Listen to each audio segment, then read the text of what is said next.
नमस्ते, हीअ आकाशवाणी आहे।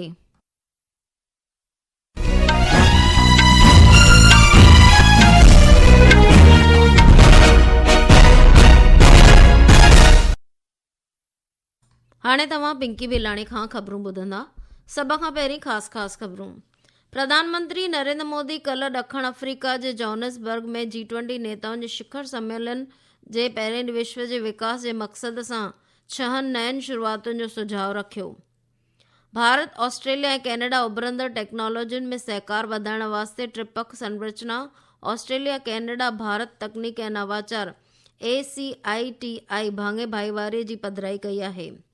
ब्राज़ील में मुतजमद राष्ट्र माहौलियात बदिलाव सम्मेलन COP30 में विश्व नेताउनि हिक समझौते ते रज़ामंदी ज़ाहिर कई आहे। स्क्वैश में भारतीय खिलाड़ी अनाहत सिंह कल्ह इंदौर में इंडियन ओपन में भारत जी ई जोशना चिन्नप्पा खे शिकस्तो कंदे महिला तबके जो ख़िताब हासिल कयो।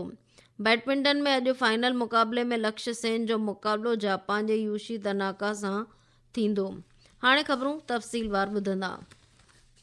प्रधानमंत्री नरेंद्र मोदी कल्ह ॾखण अफ्रीका जे जोहानिसबर्ग में G20 नेताउनि जे शिखर सम्मेलन जे पहिरें ॾींहुं विश्व जे विकास जे मक़सद सां 6 नयनि शुरूआतुनि जो सुझाव रखियो, जंहिंमें आलमी रवायती ज्ञान भंडार जी स्थापना, अफ्रीका हुनर ज़र्ब प्रोग्राम, आलमी सिहत शेवा रदमल मेड़, नशीलनि दवाउनि ऐं आतंकवाद जे जुड़ाव जो मुक़ाबिलो करण जी शुरूआत, ओपन सैटेलाइट डेटा पार्टनरशिप ऐं अहम मैदनी सर्कुलर शुरूआत शामिल आहिनि। पेश आहे हिकु रिपोर्ट। समावेशी और सतत आर्थिक विकास पर पहले सत्र में प्रधानमंत्री नरेंद्र मोदी ने कहा कि G20 वैश्विक पारंपरिक ज्ञान भंडार आने वाली पीढ़ियों के लाभ के लिए मानवता के सामूहिक ज्ञान का उपयोग करेगा। अफ्रीका कौशल गुणक कार्यक्रम का उद्देश्य अफ्रीका में युवाओं को कुशल बनाने के लिए 10 लाख प्रमाणित प्रशिक्षकों का एक समूह स्थापित करना होगा। श्री मोदी ने मादक पदार्थों की तस्करी की चुनौती से निपटने और मादक पदार्थों और आतंकवाद के गठजोड़ को तोड़ने के लिए एक G20 पहल का भी सुझाव दिया। एक लचीले विश्व पर दूसरे सत्र में प्रधानमंत्री मोदी ने क्रिटिकल मिनरल्स सर्कुलेटरी इनिशिएटिव के निर्माण का प्रस्ताव रखा। ये पहल पुनर्निर्माण, शहरी खनन, सेकेंड लाइफ बैटरी परियोजनाओं और संबंधित नवाचारों को बढ़ावा देगी। उन्होंने कहा कि इस पहल का उद्देश्य आपूर्ति श्रृंखला सुरक्षा को मजबूत करना और विकास के मार्ग को प्रशस्त करना है। प्रधानमंत्री मोदी ने कहा कि भारत स्थिरता और स्वच्छ ऊर्जा के लिए पूरी तरह प्रतिबद्ध है। दूसरे सत्र के दौरान श्री मोदी ने वैश्विक खाद्य सुरक्षा को मजबूत करने के लिए जलवायु रूपरेखा पर व्यापक सामूहिक कार्रवाई का आह्वान किया। जोहान्सबर्ग से असोनियो की रिपोर्ट के साथ समाचार कक्ष से मैं मुकेश कुमार बल। G20 नेताउनि जो शिखर सम्मेलन अॼु ॾखण अफ्रीका जे जोहानिसबर्ग में समाप्त थींदो। प्रधानमंत्री नरेंद्र मोदी शिखर सम्मेलन जे 3 इजलास में शिरकत कंदो, जंहिंजो मौज़ू सभिनी लाइ हिकु निष्पक्ष ऐं इंसाफ़ जोॻो मुस्तक़बिल, अहम मैदनी पदार्थ, डिसेंट कार्य ऐं AI आहे। श्री मोदी पहिरों भेरो अफ्रीका में मुंतज़िम G20 शिखर सम्मेलन में बहिरो वठण वास्ते जुमे ॾाढ़े ॾखण अफ्रीका जे 3 ॾींहंनि जे दौरे ते जोहानिसबर्ग पहुतो हो। असांजे खातो ॿुधायो त प्रधानमंत्री नरेंद्र मोदी अॼु G20 शिखर सम्मेलन जे 3 इजलास में पंहिंजनि सानियुनि सां शामिल थींदो ऐं इजलास खे ख़िताब कंदो। पेश आहे हिकु रिपोर्ट। सत्र से पहले प्रधानमंत्री मोदी भारत, ब्राजील, दक्षिण अफ्रीका IBSA नेताओं की बैठक में भाग लेंगे। ये एक विशेष त्रिपक्षीय मंच है जो एशिया, दक्षिण अमेरिका और अफ्रीका के तीनों प्रमुख देशों और उभरती हुई अर्थव्यवस्थाओं को एक साथ लाता है। भारत, ब्राजील और दक्षिण अफ्रीका समान विकास प्राथमिकताएं साझा करते हैं और बहुसांस्कृतिक, बहुजातीय, बहुभाषी और बहुधार्मिक समाज हैं। आज शिखर सम्मेलन के दौरान प्रधानमंत्री मोदी दक्षिण अफ्रीका के राष्ट्रपति सिरिल रामाफोसा, जापान के प्रधानमंत्री सनाई तकाइची, कनाडा के प्रधानमंत्री मार्क कार्नी और इटली की प्रधानमंत्री जॉर्जिया मेलोनी के साथ द्विपक्षीय बैठकें करेंगे। प्रधानमंत्री मोदी आज शाम भारत के लिए रवाना होंगे। जोहानिसबर्ग से असोनो की रिपोर्ट के साथ समाचार कक्ष से मैं दीपमाला कौशिक। भारत, ऑस्ट्रेलिया ऐं कैनेडा उभरंदड़ टेक्नोलॉजियुनि में सहकार वधाइण वास्ते त्रिपख संरचना ऑस्ट्रेलिया कैनेडा भारत तकनीक ऐं नवाचार ACITI भाङे भाईवारे जी पधिराई कई आहे। इहा पधिराई कल्ह जोहानिसबर्ग जे G20 शिखर सम्मेलन दौरान प्रधानमंत्री नरेंद्र मोदी, ऑस्ट्रेलिया जे प्रधानमंत्री ऐं कैनेडा जे प्रधानमंत्री विच में थियल बैठक खां पोइ कई।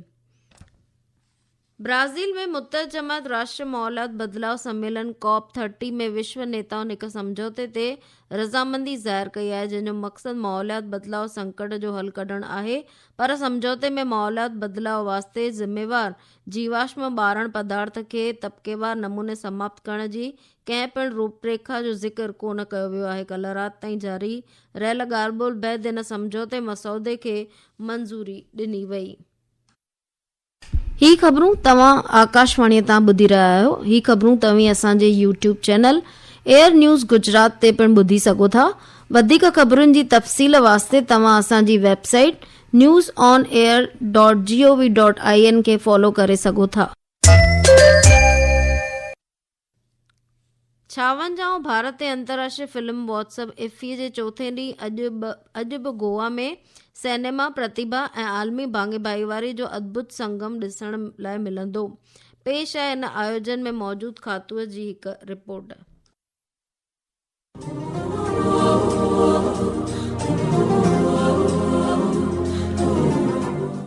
इफ्फी 2025 में एक खास अवार्ड शामिल है। ICFT UNESCO Gandhi medal, international council for film, television और ऑडियो विजुअल कम्युनिकेशन और यूनेस्को के ताउन से कायम किया गया ये अवार्ड उस बेहतरीन सिनेमा को नवाजता है जो महात्मा गांधी के उसूल जैसे सब्र और समाजी हम आहंगी को फरोग देता है और अखलाकी सोच और यकजहती की रूह को मुतासिर करता है।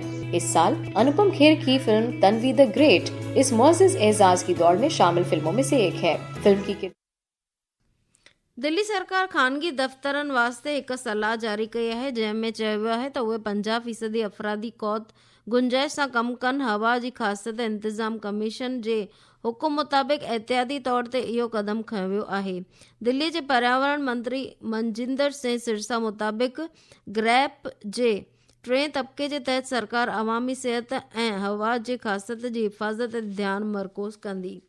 ऐं श्री सिरसा चयो त दिल्ली के अंदर जितनी कंस्ट्रक्शन हो रही है उसको गैप 3 में मॉनिटर कर रहे हैं और अब तक हम लगभग 1200 ज्यादा इंस्पेक्शन कर चुके हैं, 200 से ज्यादा नोटिस दे चुके हैं और 50 को तो हम बिल्कुल बंद शट कर चुके हैं, जिनको परमानेंट क्लोजर कर दिया गया है। ऐसे अनेकों काम दिल्ली सरकार निरंतर 3 चीजों पे काम कर रही है। गाड़ियों की मॉनिटरिंग, उनके पोल्यूशन के ऊपर मॉनिटरिंग, उनकी स्मूथ हो इसके लिए 62 हॉटस्पॉट्स पे हम काम कर रहे हैं।